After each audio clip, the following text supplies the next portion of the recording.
These are the ancient Israelites. Relentless warriors described in the Bible as soldiers of God. They are fierce, unwavering, and ruthless. Their leader is Joshua, a brilliant military strategist poised to bring the Israelites into the promised land, the land of Canaan. To fulfill this mission, Joshua and his army fight some of the most brutal battles described in the Bible. Perhaps none is more well known than the Battle of Jericho.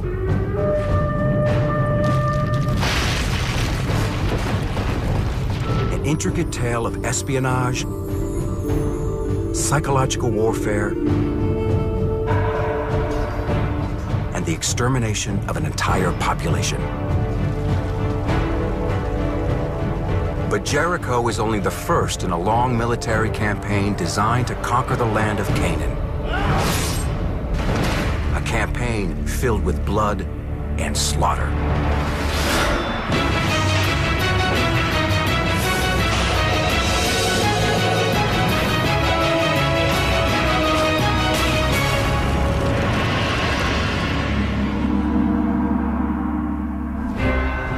Joshua's military might is first described in the Bible during the Great Exodus campaign out of Egypt in the 14th century BC. Soon after the Israelites cross the Sea of Reeds, they are ambushed by a Canaanite group called the Amalekites. The Israelite leader at the time is Moses. He handpicks his fiercest warrior, the young Joshua, to be his field commander. Joshua fights brilliantly and leads the Israelites to victory. But both he and Moses realize the Israelites need to be a more effective fighting force if they are going to invade and conquer Canaan and its dozens of fortified city-states. The Israelites are light infantry guerrillas. They can't engage the enemy on the open plains. The Canaanites have chariots, and they could easily cut them down. So they stay in the desert for 40 years, creating a strong and more powerful army. Joshua is impatient to invade Canaan, but accepts the wisdom of Moses, who believes the Israelites should stay in the desert longer and train a new and larger fighting force. After 40 years, the army's number swells to around 8,000. A force whose time has finally come. The first step is to leave their camp at Kadesh Barnea. But walled Canaanite cities block the route north. So Moses and Joshua lead some 35,000 men, women, and children south, then east into the Jordan Valley. The Israelites pass peacefully through the land of the Edomites and the Moabites. But soon they encounter an unfriendly tribe who refuse to let them pass, the Ammonites. In this first test of the newly trained Israelite army, Joshua shows he hasn't lost his military prowess and leads his army to victory. The Bible says Moses, Joshua, and the Israelites then attack several other tribes in the Jordan Valley on their way to Canaan. They marched on and went up the road to Bashan, and King Og of Bashan, with all his people, came out to engage them in battle. They defeated him and his sons and all his people until no remnant was left.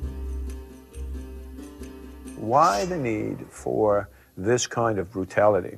And the answer from a military perspective is quite simply. The Israelites have no intention of living in the Jordan Valley. Their intention is to move their army to the border of Canaan, so that the area along the Jordan River becomes a strategic launching point for the future attack on Canaan. One cannot leave significant hostile forces in one's rear. The Bible tells us that Moses dies before ever reaching the promised land. And God chooses Joshua to command the Israelites. So far, it's taken 40 years and thousands of deaths to get to where Joshua and the Israelites are. But understanding where Joshua has been gives us a pretty good insight into what's coming next in his story. Because as difficult as it has been so far, the next part of getting to Canaan is going to be even bloodier. Joshua, now solely in charge, develops a strategy to conquer Canaan. He needs to gain control of the mountain chain that runs through the center of the country. Once on that mountain spine, he not only controls all the passes across the country, but he's free from counterattack from Canaanite armies, which are chariot heavy, whereas Israelite armies are essentially light infantry. The Israelite army is perfectly suited for hit-and-run tactics over rugged terrain, and they're going to play to their strength. Joshua calls together his 8,000 soldiers and announces the location of their first attack. It will be against one of the world's oldest cities, the fabled city of Jericho. Joshua attacked Jericho because this is the first step in an Israelite war of extermination. The Israelites have no intention of settling in Canaan as long as there are other people still in Canaan. They intend to attack cities and drive them out and to replace their populations with their own. Jericho is fairly small, has a small population, almost defenseless. But Jericho does have its famous walls, which are actually two walls about 12 feet apart that run parallel to each other. The walls are believed to be about 30 feet tall, stretching 1,400 yards around. Some of the people of Jericho live in the space between the two walls. Understanding the layout of Jericho is crucial to the success of overtaking the city. He doesn't just stroll right in with his army. Like any good commander, he performs a reconnaissance of the objective. And here he sends 2 spies into the city of Jericho to check out its defenses and to see what else is going on. He's taking this army into Canaan for the first time. The one thing he can't avoid is a defeat or a colossal screw-up. He wants to make sure that this becomes a military success. The spies sneak inside Jericho and head to a brothel. A cunning decision.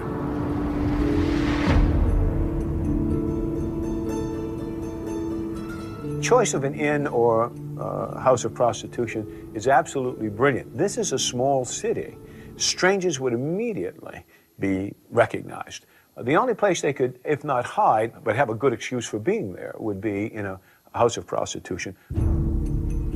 That's also where tongues wag a lot. And a lot of loose gossip could be picked up about troop dispositions, morale, etc. They find a prostitute willing to help them. Her name is Rahab. Rahab tells the Israelite spies about the conditions in Jericho. And what's very clear is that the morale of the people is shot. The tales of great slaughter during the Jordanian campaign have reached their ears. So they're literally scared to death that they're going to be attacked. The Bible states that Rahab lives in between the parallel walls. Now, this is important because, as we'll see, there are some who believe that the location of Rahab's house is the key to how the Battle of Jericho went down. It's now dark, and the Israelite spies are prepared to leave Jericho and to return to Joshua with their intelligence report. But their cover is blown. The king of Jericho's intelligence service picks up the fact that the Israelite spies are in the city and track them to Rahab's apartment and go to Rahab and demand she turn over the Israelite spies. According to the Bible, Rahab covers for the Israelites. It is true, she said, the men did come to me, but I didn't know where they were from. And at dark, when the gate was about to be closed, the men left, and I don't know where the men went. Quick, go after them, for you can overtake them. And apparently, they're happy with his explanation.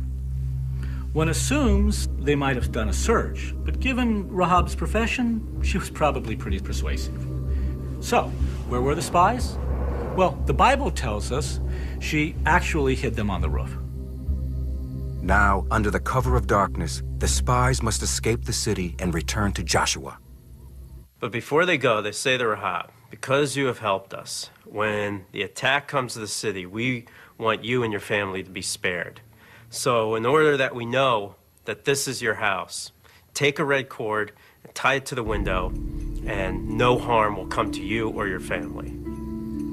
Rahab ties the red cord in the window, and the spies slide down the rope on the outside of the wall. The men report to Joshua with important intelligence. Jericho's small population is terrified and therefore vulnerable. The information gives Joshua the confidence that now is the time to attack the city. Joshua leads his army across the Jordan River toward Jericho. This is a big army. Our estimates are 8,000 to 9,000 men, one of the largest armies that's ever been put to the field in Canaan. Inside the walls, the citizens of Jericho were terrified. Here comes the army they've heard about that has just slaughtered their way through the Jordan Valley. Jericho is a small city, only about 8 acres, roughly the size of 8 football fields. To estimate the population of ancient Jericho, based on the rough benchmark historians use of about 240 inhabitants per urban acre times about 8.5 acres, you arrive at a population of about 2,500, somewhere in there, about 20%, which can be mustered to defend the city. The perimeter walls are almost a mile in circumference. So you have an army outside of 8,000 to 9,000 men surrounding a city that can mount no more than 500 defenders on the walls. That's about 1 every 3 meters. The Israelite army could encircle Jericho, one with a man 1 meter apart, 6 men deep. But this huge army doesn't attack. For 6 days, Joshua marches his men around Jericho. The biblical description of the plan seems on the face of it absurd. According to the Bible, Yahweh says to Joshua, "You shall march around the city for 6 days." According to the Bible, on the 7th day, the Israelites are supposed to blow their shofars, or battle horns. And the walls shall come tumbling down. And everyone knows the old song of Joshua at the Battle of Jericho, and the walls came tumbling down. Joshua commanded the people, "Shout, for the Lord has given you the city."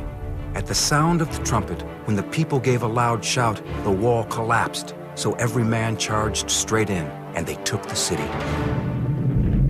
The walls fall down, and Jericho's defenses crumble.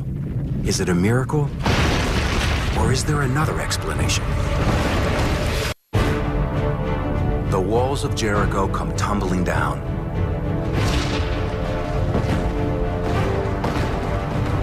Joshua and the Israelites have their first victory in Canaan. But there's got to be a more pragmatic military explanation, and I think the Bible actually reveals it if you know where to look. And the secret is Rahab the prostitute. Remember how the Israelite spies got out of Rahab's apartment? She let them down on a rope that she had. They also told her to tie a red cord to the windowsill. And the reason for that, ostensibly, was that the Israelite army would know that this was her apartment and no harm would come to her. But once inside the city walls, the Israelite soldiers obviously won't be able to see a marker visible only from the outside. So now you have to ask, what is a red cord signifying hanging from a window 2 or 3 stories up the wall? And I think that's the answer to how the walls came tumbling down. The red cord may be a signal, but if the story is looked at from a military perspective, a completely different motivation becomes apparent. What if the red cord is not there to say, hey, don't attack us? What if it's an invitation up? Who's to say that Rahab doesn't lower the same rope out the window that the spies used to climb down? But now Israelite soldiers are climbing up it. The Israelite army creates the perfect cover for these soldiers by marching around the city perimeter and loudly blowing their battle horns. When the noise was going on, it would have been a simple task to take 8, 10, 12 guys at a time and climb up the rope, using the red cord as an indicator of where her apartment was, and hide in her apartment or on the roof. For 6 days, 10 men at a time, give or take, at 50, 60 special ops guys are now inside the wall. On the 7th day, the army is still marching around the city. Joshua gives the command, and once again the Israelites blow their horns, one last time. What that noise was probably a signal to the special ops guys. And what they would have done is emerge from hiding quickly and attacked the defenders from the inside, threw open the gate, and the walls came tumbling down. Given that there were so many men outside relative to the number of defenders, they could have easily cleared a section of the wall. This would have made it easy for Israelite soldiers to scale up over the top, and the walls, metaphorically speaking, would have come tumbling down. With the city firmly in Joshua's hands, what he does next has actually horrified people who read the Bible. He puts the entire city to the sword.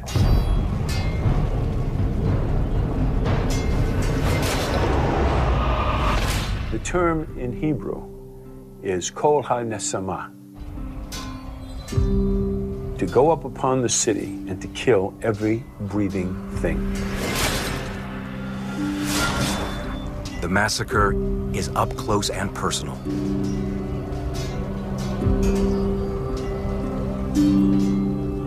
This is a war of extermination. Joshua is sending a message to the other kings of Canaan. This is your fate if you do not leave.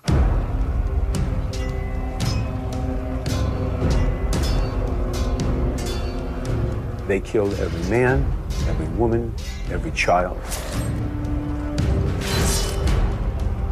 every goat, every sheep, every jackass, literally every living thing.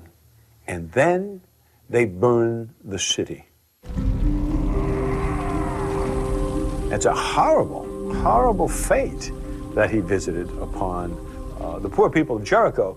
Joshua is a fine tactician and a fine strategist. But one suspects as well that he's also a God-intoxicated man.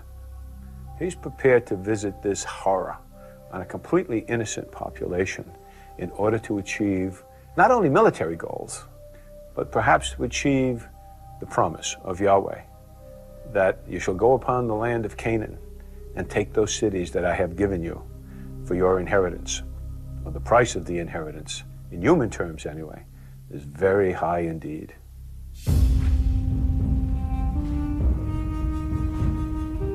But the bloodshed has only just begun.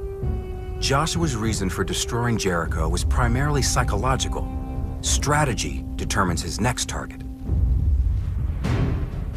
The city of Bethel, about 10 miles north of modern Jerusalem, controls a key pass into the mountains. From here, Joshua can begin to control the central mountain spine of Canaan. Bethel represents one of the few places on the spine where an invading force can grab a foothold. So they need that pass before Joshua can put the rest of his strategy in effect by being able to move onto the spine itself, move in both directions, and neutralize all the Canaanite city-states. Before Joshua's 8,000-man army moves ahead, he sends a small reconnaissance force to Bethel. On their way, they come across an urban ruin called Ai. Ai was a highly fortified town about 1,000 years earlier. But during Joshua's time, it's just a ruin. But the ruin plays an important role in the next phase of Joshua's conquest. Joshua's recon team reports that Bethel and Ai will be easy to defeat. And they give him the advice not to send the whole army up to the ruin because there's not much point to it. Trusting the information, Joshua sends only a small force of about 600 men to Ai. He has no idea that the Bethelite army lies hidden in the ruin. At Ai, Joshua makes one of the few rare mistakes. The function of a reconnaissance platoon is to report the situation on the ground, not to make operational suggestions. While the rest of the platoon remains outside, a small reconnaissance team enters the ruin.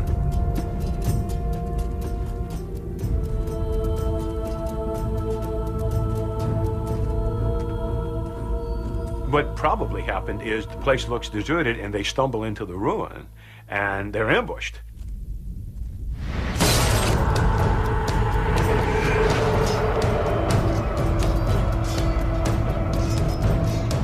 Most of the reconnaissance team is slaughtered. The remaining Israelite platoon outside the ruin panics and retreats. The ambush at Ai becomes Joshua's first defeat.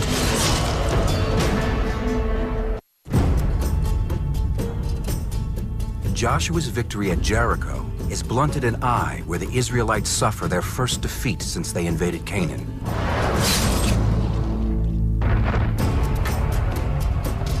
A small platoon of Israelite soldiers are ambushed and then slaughtered by a Canaanite group called the Bethelites.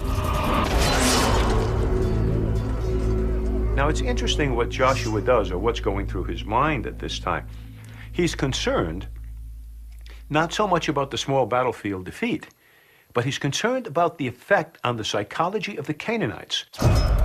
He had destroyed the city of Jericho to send a psychological shockwave through the Canaanite city-states, and now his own forces have been defeated. So the Bible tells us he's concerned that he had lost that psychological advantage. And so in order to compensate, he quickly decides to move into the attack. The next morning, Joshua mobilizes his entire 8,000-man army and marches them to Ai. Joshua's march on Ai takes most of the day, and they arrive at dusk. The army maneuvers into a position behind some hills to the east of the urban ruin. Between Joshua's army and Ai is a shallow valley in the shape of a saddle. Joshua sets up the Israelite camp so it's out of view of the Bethelites. After surveying the ruin himself, he understands how his men were ambushed. The ruins of Ai make a chaotic battlefield, 14 acres of rubble enclosed by a collapsed wall. It's a jumble of debris and caved-in buildings, perfect ambush territory. If you looked at the city of Fallujah after the Marine Division got through with it, it would look like that. So you can see the tactical advantage is that you can spread your troops, even a small number of troops, in that urban environment where they can take advantage of that rubble. It means your adversary cannot bring his numbers to bear as he can in the open field. He's got to funnel them down little corridors where they're subject to hand-to-hand combat. Joshua sets a new plan into motion, one that shows off his tactical brilliance. It will be a deception that will draw the Bethelites into committing a military blunder. He immediately sizes up the situation and understands that the army that is in Ai is probably most of the army from Bethel, but not all of it. And so if he decides to attack that ruin, he's going to leave his flank or even his rear open up to a possible relief column moving down the road from Bethel. Instead of attacking the Bethelites in the ruin, Joshua positions some of his troops on the plain in front of the ruin, challenging the Bethelites to fight in the open. But he only lines up about 1,000 of his men. One can imagine the Bethelite commander saying, "This whole Israelite threat has been overblown with the siege of Jericho. This is all they can muster? We can deal with this." But what the Bethelite commander doesn't understand is that Joshua has left several thousand soldiers out of sight in the back of the hills. He's also concealed another special operations force of a few thousand on the other side of Bethel. Convinced that their 2,500-man army can easily beat this small Israelite force they see in front of them, the Bethelites move most of their fighters out of the ruin and onto the plain, thus giving up the tactical advantage of the defense in the ruins where they would have had the advantage of ambush and hand-to-hand combat. The two armies battle on the open plain.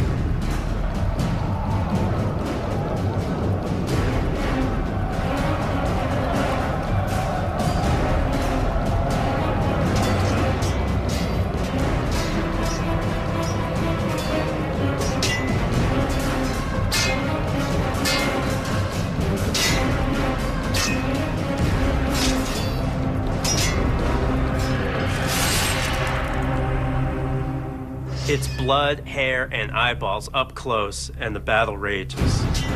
The bronze sickle sword is the primary weapon of both armies. Its foot-long blade and handles are cast from a single solid piece of bronze for extra strength. Both also carry 6-foot-long wooden spears. Thrusting weapons are tipped with sharpened bronze. The Israelites also use slings that turn small rocks into deadly projectiles that kill like bullets. Quickly, the battlefield at Ai becomes a death zone. The Israelites, still standing on the battlefield, are overwhelmed and retreat. Now, at this point, the Bethelites, of course, break into a run and begin to pursue. But the real interesting fact is that the reserve units that the Bethelites had left behind in Ai also abandon the ruin and begin to join in the pursuit, figuring to catch up with the Israelites and make a great slaughter of it all and put this vague Israelite threat of invasion to rest once and for all. As Joshua reaches the top of the hill, he stops, turns, and flashes his sickle sword in the sun, sending a signal to 1,000 Israelites hidden west of the ruin. As soon as he held out his hand, the ambush came rushing out of their station. Joshua signals the force, and they come out of their hidden position and burn the Bethelite camp in Ai to the ground.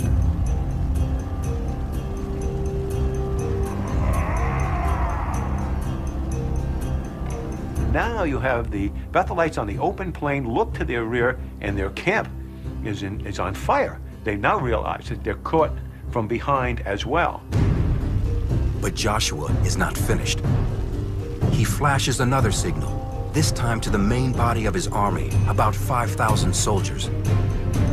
They've been waiting behind the ridge. One can only imagine the terror of Bethelite soldiers as suddenly an enormous host of 4,000 to 5,000 men who had been hidden to this time appears over the edge of the saddle and now begins with Joshua's forces, who turn around, join up, and begin to attack downhill. The Bethelites are caught between two Israelite forces. Outnumbered 3 to 1, the Bethelites are trapped and slaughtered.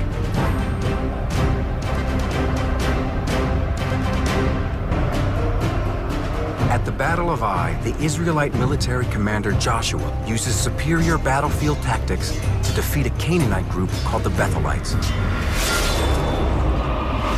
What Joshua does at Ai is he bluffs. He doesn't show his full hand, and he gets his opponent to go all in. And then he takes him for all he's worth. We'll see throughout Joshua's life these indications of a brilliant tactician, of an individual, and strategist, of an individual who has a firm grasp of military reality. The Israelites are experienced warriors who have numbers, and Joshua, a brilliant commander, in their favor. The result is an absolute slaughter. The Bethelites are quickly enveloped, and they're just massacred. Joshua orders the extermination of all of them. And again, and this is, you see what Joshua is doing. You know, it's a very cruel story, but he has a dual purpose here. One, again, he wants to regain that psychological edge by striking terror in the remaining Canaanite kings. Secondly, he cannot simply allow the Bethelite forces to remain behind his line of communication. They all have to die, and they all do. And that includes the Bethelite king, who is captured alive. Joshua orders his men to bring the king to the gates of Bethel, where he is hanged. He hung the king on a tree and left him there until evening. With the public execution of the Bethelite king and its army destroyed, the strategic city of Bethel surrenders. Joshua's tactical brilliance really shines at the Battle of Ai. If he had presented his entire army in front of the city, the Bethelites would never have come out and taken him on the open battlefield. They would have clearly seen, they would have been overpowered, and they would have hunkered down inside the city. And then he would have been caught up in this slow battle of attrition, and that's something Joshua couldn't afford. He couldn't afford to lose time or men. So Joshua now has regained the strategic initiative and tactical initiative. He's destroyed Jericho. He's moved his army successfully to grab the opening to the mountain spine, which runs longitudinally in Israel.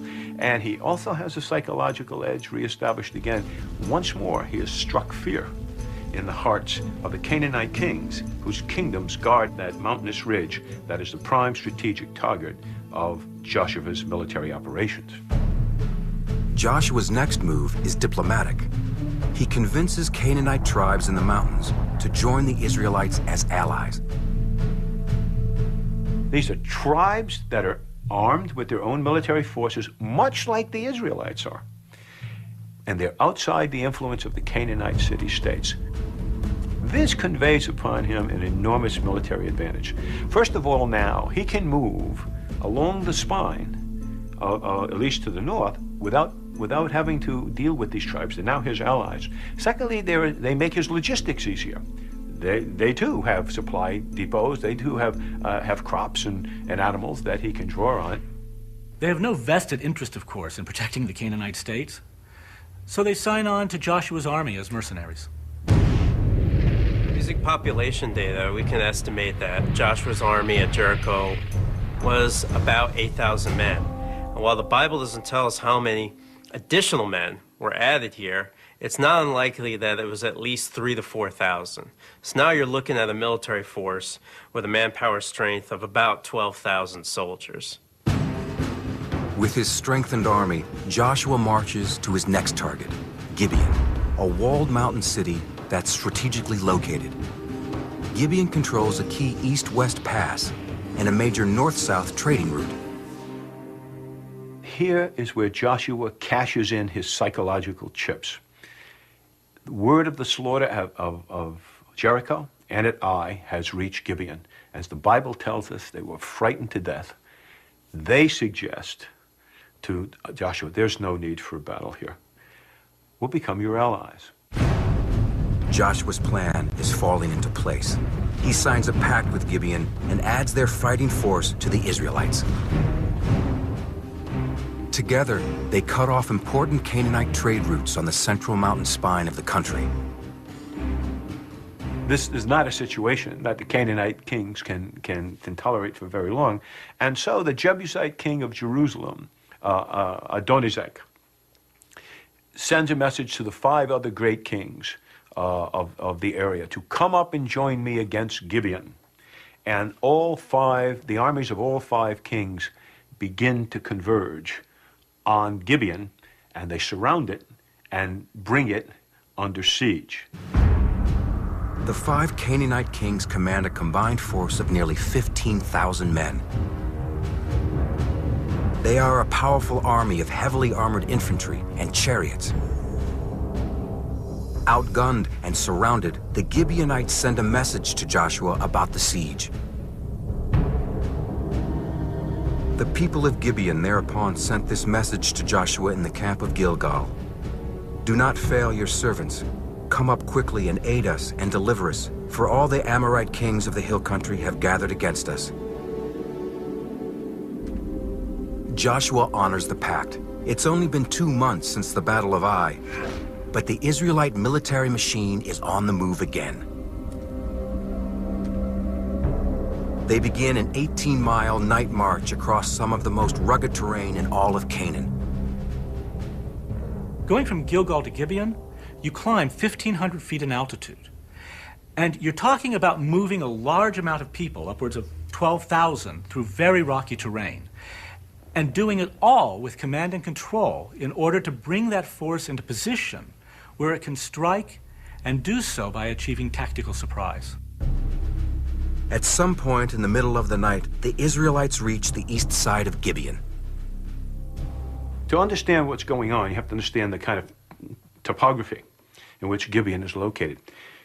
Gibeon is actually located in a valley, but in the center of the valley is the Raised Knoll, and the city is located on the Raised Knoll.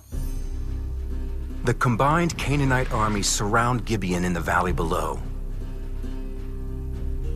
Joshua's army arrives behind the hills outside of Gibeon at about 3 o'clock in the morning. They're exhausted from the march. They're hungry, they're thirsty.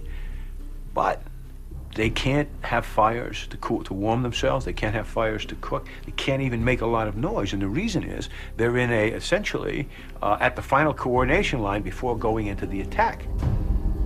Joshua designs a clever new battle plan that combines the element of surprise with a precise timing for his attack.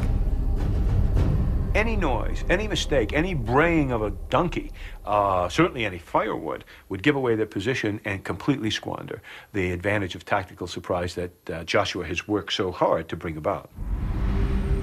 Many historians believe that Joshua waits until the break of dawn to launch his attack. The Bible says that Joshua prayed to the Lord to make the sun stand still.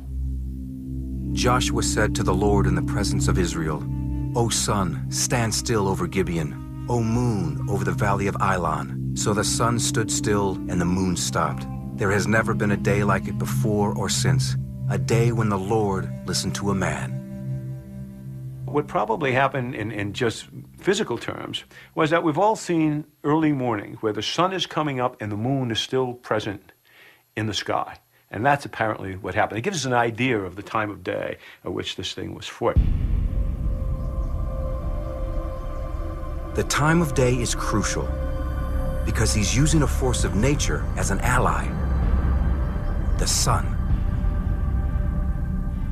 Joshua leads this army up over the hills and strikes downhill with the sun at his back.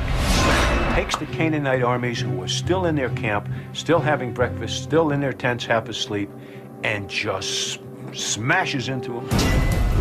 The carnage begins.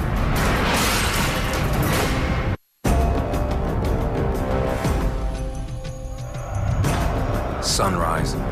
Joshua and the Israelite army attack Canaanite forces near the town of Gibeon.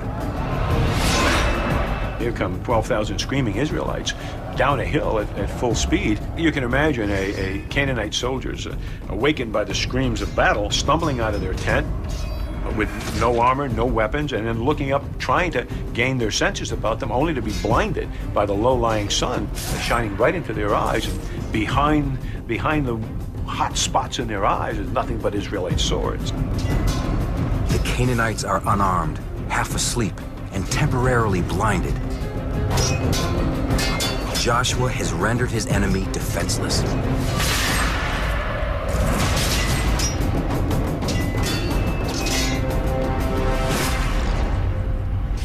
We see again his knowledge of terrain and tactics. Joshua, the hills surround all of Gibeon. He could have put this army anywhere. He put it in a position so that when the sun rose in the morning, it would be at his back.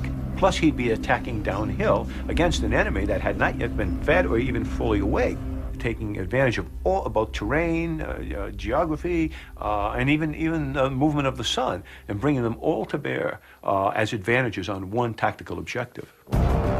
It's wholesale slaughter. Those who aren't killed run. But there is no escape. The Israelites hunt them down, determined to leave no survivors.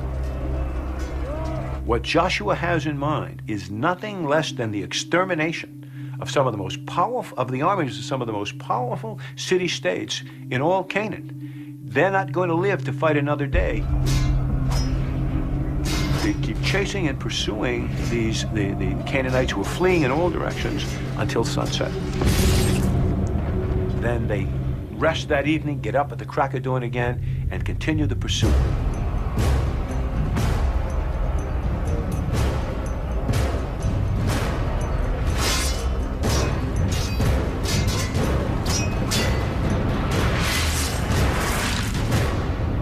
You're talking about an infantry force that moved 30 miles in 48 hours, 2/3 of the time being engaged in combat.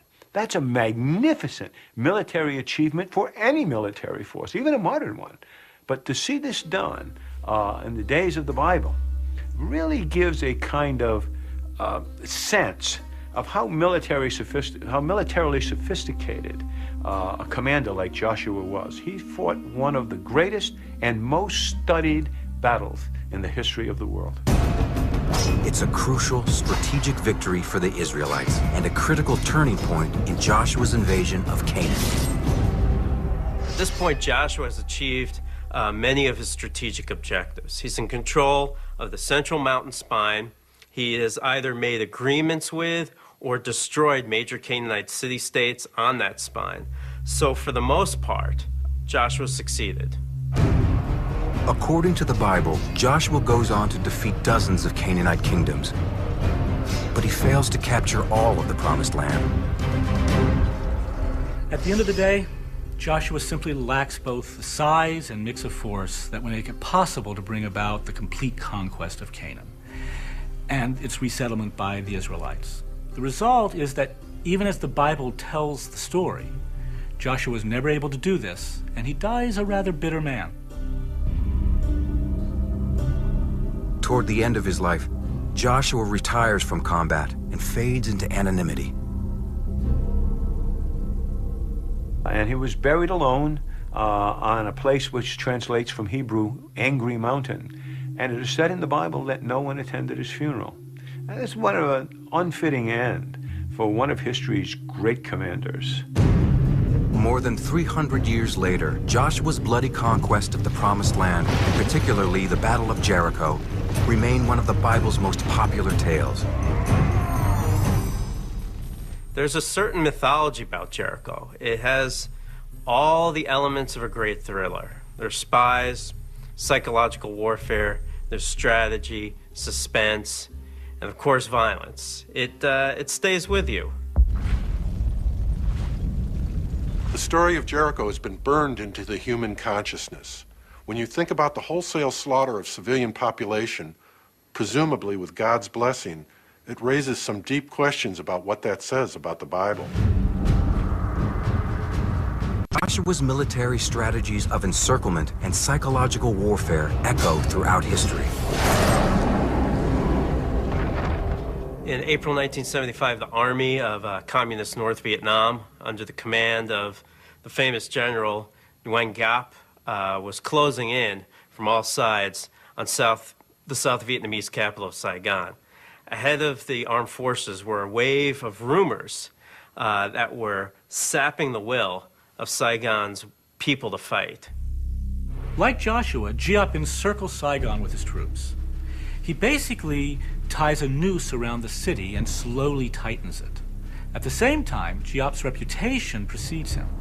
The people of Saigon remember his Tet Offensive 7 years earlier, with mass executions of thousands of South Vietnamese civilians. Some say that the Viet Cong had operatives in Saigon in 1975 who helped to feed the rumor mill, building up the horrors that would befall the civilian population, like people getting their nails yanked out and other torture. Just awful stuff.